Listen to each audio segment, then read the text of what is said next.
You think about someone like Aphrodite from the ancient Greek world who became Venus. And, the history of art, as the Guerrilla Girls, this fantastic activist artist collective who formed in 1985, who are still working now, they have this fantastic poster from 1989 that says, do women have to be naked to get into the Met Museum? Considering that 86% of the nudes on view are female, but less than 4% are actually by female artists.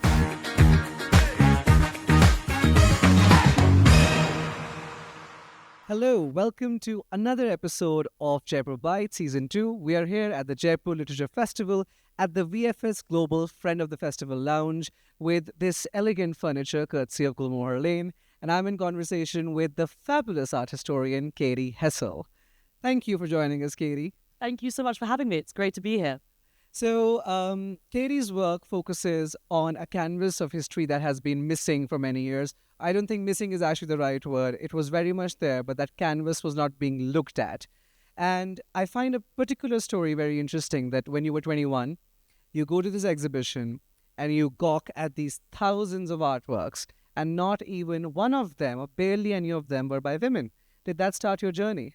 It did. I just finished university studying history of art, and I'd been obsessed by art since I was a young girl. And, the great thing about London is the fact that, many of our museums are free, which is where I grew up. And so what would you do on a Saturday afternoon? You go to a museum with your friends.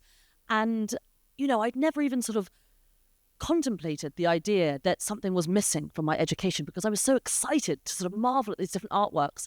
And suddenly I was in this art fair and I looked around me and I was thinking, I can't see a single artwork by a female artist. And then I had to ask myself a series of questions. Could I name 20 women artists off the top of my head? Could I name any working pre-1800 or 1700? And the answer was no. And that night, I literally couldn't sleep. And what do you do if you're 21 with no sort of newspaper column or exhibition or whatever? You have to think about the resources that you have around you. And, we live in a really exciting age of the internet. And the internet has many, many faults, but it also has many exciting possibilities that come with it. So that night I couldn't sleep. I opened up Instagram, typed the words women artists into Instagram. Nothing appeared. And so I began the Instagram account, The Great Women Artists, which I've been doing for nearly 10 years since. Amazing. And now it has more than 300,000 followers. Yes. Lovely. And growing. And then that became a podcast. It also became a book, which is the story of art without men. And I'll come to that, but I find this description in itself very interesting, right? When we talk about art without men. And you spoke about growing up in London, going to these museums. And museums may be free spaces, but the way in which they're museumized and the story that they tell can be very influential. And they set a certain type of template that this is the kind of art that existed, or this is the kind of art that's worth looking at. Do you see, even if you're living in an exciting digital world, these museums going beyond their heteronormative museumizations? Well, I think we're in a really exciting moment. And, in London, for example, a new director has just come on at the British Museum, Nicholas Cullinan, who is, I know will be instrumental in changing this. And he completely revolutionized the National Portrait Gallery, and, the percentage of female sitters or, non-binary sitters shot up so much more. And so when I go to the National Portrait Gallery now, which reopened after a 3-year refurbishment in 2023, I saw the Britain that I want to love, but still, if I go to the National Gallery around the corner, I'm looking at, 2,500 artworks or whatever, and not even 1% of them are by women artists. And so exactly, you go to museums to learn. How do you learn otherwise? Of course, you can kind of create your own paths, and that's what I've been doing. But in a way, you have to question what it is that you're looking at. And I'm also very interested in the image of museums. Before you've even stepped into it, National Gallery, it's this kind of, Parthenon-style temple. And, the British Museum is based on that and the likeness of that. And so what does it mean for this museum to be built in the likeness of this kind of supposed idealization of Western knowledge and this temple that keeps women out? And it's also very interesting when you think that they have someone like Minerva or something, the Roman goddess who was formerly Athena in the Greek world. What does she represent? And in a way, she represents patriarchal power. And so it's very interesting, I think, before you've even stepped inside a museum, to question what sort of place you're going in. And does that very temple say what it says on the outside of it. And one of my favorite artists who I reference in the book is a fantastic American artist called Carrie Mae Weems. And she's a photographer. And in the early noughties, she created a series called Museums or Roaming, where she's a Black American woman, and she stood outside these museums and had her back facing to us. So she was looking at, the Philadelphia Museum of Art, which again is kind of this Parthenon-style temple. And where is her place in that? And so I think we have to question not only what it is that we're seeing on the walls, but we have to question what the building looks like before we've even entered it. How fascinating. And this reminds me of this very basic concept that we have in the Natya Shastra and the Indian treatise on the arts. It's that when you look at a piece of art, it has ras or flavor. It has a sentiment. But to enjoy that flavor, you have to be a rasika, which is a connoisseur. And the artwork with rust in it is incomplete without its rasikas. And so when you walk into a museum, you're establishing an immediate relationship with the artworks, with the building style. And I think that also informs the way in which you go on and perceive it. So I think that's a very fascinating point. But when you find dearth and when you find the lack of representation in spaces where you expect resources to be found, how was it for you and how challenging was it for you to dig out these range of artists, and where did you do it from, and how do you continue to do it?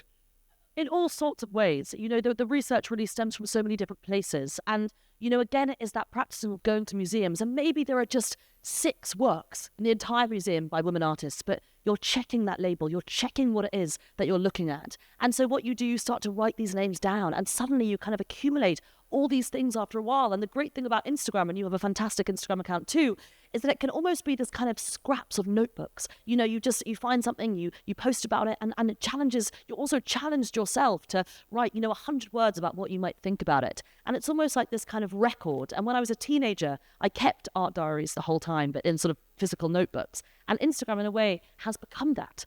And I love this idea that, you can share that knowledge as well. I think that's what it's about as well, because, me and you, we live on the other side of the world from each other, but we share the same passion and drive. And if we can converse and exchange and, inform each other of our work, that's so exciting, because it's just going to make the world a more exciting and richer place, especially for those younger people who are looking for that history. And, I think it's really important to challenge these institutions. And I've actually, last year, I brought out an audio guide that is still ongoing called Museums Without Men. And so, for example, I work with the Metropolitan Museum of Art or the Tate Britain. And what it is, it's an audio guide that, picks out about 10 or 12 artworks by women or gender non-conforming artists. And it's not prescriptive. You don't have to take the tour if you don't want to. But what you can do is challenge yourself to say, actually, where are the women artists? And so you go to the first floor of the Met, and you're in this, fantastic room, which is kind of filled with these, very much nude female white images by Courbet or whoever, or Ingres. And there's this amazing moment in the tour where we look at a Rosa Bonheur painting. And Rosa Bonheur was this incredible artist working in the 19th century who, because she was restricted from painting nude figures, she turned to animals. And so she made these, a sort of 5-meter wide painting of a horse fair and captured every sort of exciting moment of what it means to sort of see these horses charging in motion. And there's a great moment in the tour where I say, this is the work by a woman artist.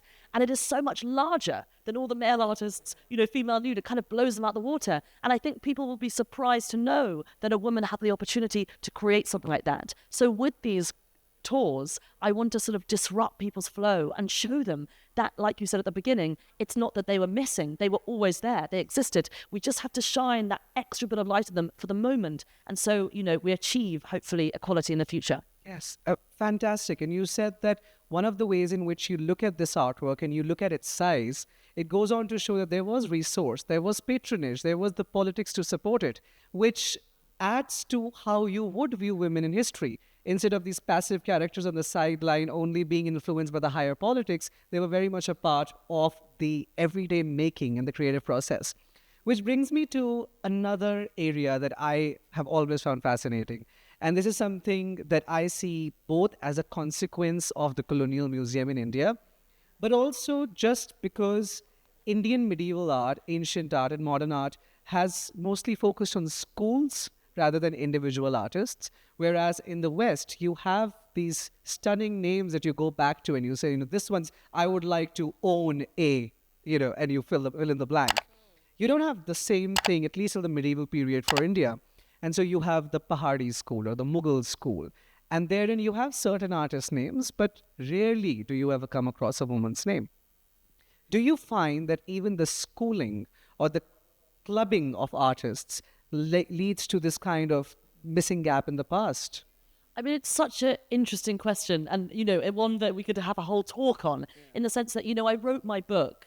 My book it's called The Story of Art Without Men, and it's based on a famous book called The Story of Art. And I loved The Story of Art growing up, and I should mention that The Story of Art by E.H. Gombrich didn't include a single woman artist in its first ever edition, and only its 16th edition included just one.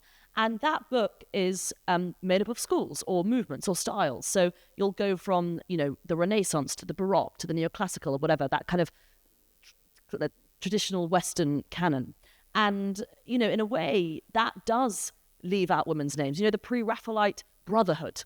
Well, what about the fantastic women who were part of that already? And but what I wanted to do as well with my book is root it within that movement as well, because I was so fed up with women being seen as the wife of, or the daughter of, or the sister of. And actually today I'll speak with Anna Funda, who wrote the biography of George Orwell's wife. And it's, why that idea of behind every great man there's a, great woman. But I was so frustrated by, Lee Krasner, this extraordinary artist working in New York City in the 40s, 50s and 60s, to be constantly referenced as Jackson Pollock's wife. Or, Francois Gillot, who I actually got the New York Times to change the heading of her obituary in 2023 because they called her Picasso's mistress, despite the fact that they were together for only 10 years in her 20s. And she died aged 101 with the most best-selling books under her belt, hundreds, thousands of paintings. And so, in a way, what I wanted to do, to come back to your question about this, is root them in their political and social context in the time in which they lived, because in a way that was something to latch, if people hadn't heard of Artemisia Gentileschi, then they might have heard of the Baroque, or they might have heard that word somewhere, or they might know, okay, Rome, 17th century, what was going on at that time. And so it kind of helps guide them without reducing them to the laziness of contextualizing them by male contemporaries. And I'm glad you brought up the example of Picasso's mistress, because we very quickly minimize achievements by anybody who's not a straight male, and we quickly associate other people with them through which we could identify them. This is including in so many schools of art here in India, where you have very erotic sculpture from ancient India, that's dotting these walls of these huge monuments. And you have many sculptures, both of males and females. And usually the female is located as the one who would either provide pleasure, or she is there in association with a man, or she is there to represent fertility. It's never just seen as a beautiful erotic sculpture in itself. And I think that continues to happen. Do you see the same perception with a lot of Greek and Roman sculptures of women?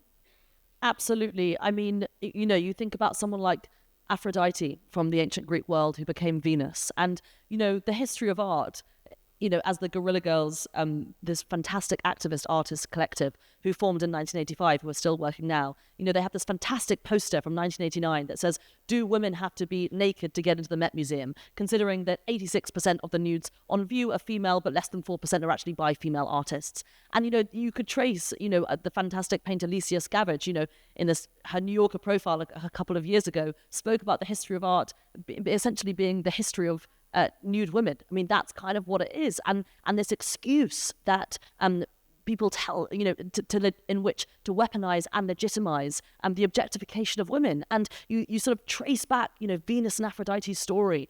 And if you really look at it in the sort of ancient Greek world, she was, the goddess of love. That was so powerful, the goddess of passion, but passion and desire in so many different ways, not just sexual desire. This idea that you can kind of almost ignite someone to have, a sexual relationship with someone that will give birth to a child. And that's so exciting. And she was so much more. And then you look at how the Romans adopted her, and she was, connected to the imperial family, and she was kind of mother of the state in the street. And then her figure sort of starts getting reduced and reduced and reduced, and the Renaissance adopt her as one thing, and then the neoclassicists adopt her as another thing. And in a way, we have to remind ourselves that we're very much looking at these figures through a sort of 20th century, 19th century, 18th century lens. And, we spoke earlier about this, the Colonial Museum in England, where I live. You have things like the British Museum, which was based on the collection of a man called Sir Hans Sloane. And that's very much about 18th and 19th century thinking and collecting tastes. So you do get a very sort of reduced version, that would massively contrast, say, had he been alive in the 15th or 16th centuries. And so I think we always have to remind ourselves of what lens we're looking at and make sure that we don't take these figures as face value, because what, a lot of male artists have done throughout history is they've almost weaponized this idea of a Venus or a bather and sort of said, well, it's I'm harking back to this lineage, when actually, is that what you're doing, or are you actually objectifying a woman and legitimizing the idea that you can do so?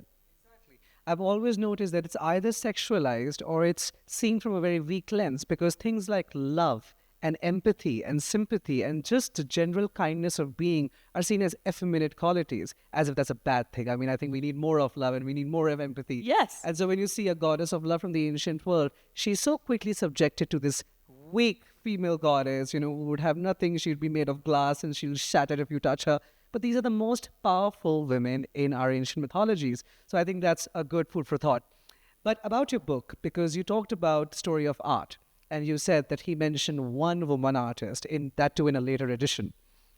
Was your book and the sectioning of it and the deciding of who you would feature a lot of in response to every gap that he missed in his book?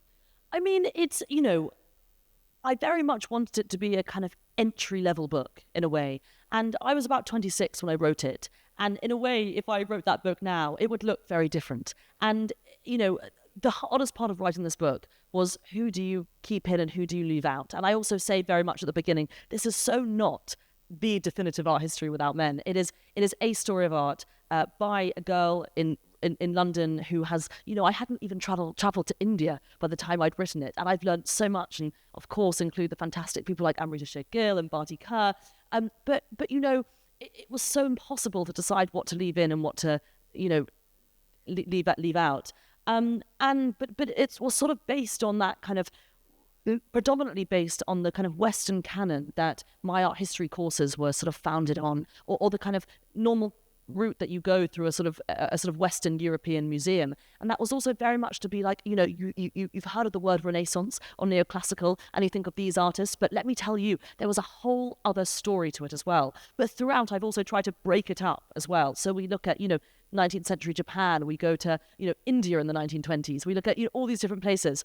And so it was very much a response to him, because I wanted it to be that very entry level, someone's never even stepped inside a museum before, but they might know the word Impressionism.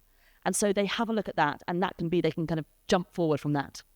And how inspiring is that, Katy? Because I do think that there is one in bringing your passion to the world, but there is a lot of courage that's required to bring your passion to the entire world with the accessibility that it deserves, because all of our stories deserve to be told. So thank you for doing that. And you just said that if you were writing it now, you would have written differently, but I'm sure you're writing something else now. Yes, I've got 3 books that are yet to be released, which is very exciting. But also, you have an Instagram account as well, and I've been in Delhi for the last few days, and how amazing that we have the resources now to see an artwork, post about it, and for that to sort of go, people in Madagascar or Argentina might learn about that as well. And I think that idea of sharing knowledge is something that I'm so adamant about in the kind of most accessible and joyous way possible. It's because sharing stories is what brings us together, and history is at the end a story about us, and it includes all of us women. Actually, it includes everybody beyond the heteronormative straight man. Exactly. Thank you, Katy. This has been an absolute pleasure. And yeah. Thank you so much for having me. Thank you. And thank you for tuning into this episode of Jaipur Bytes. And thank you to all of you for being a part of this session on ground. Thank you.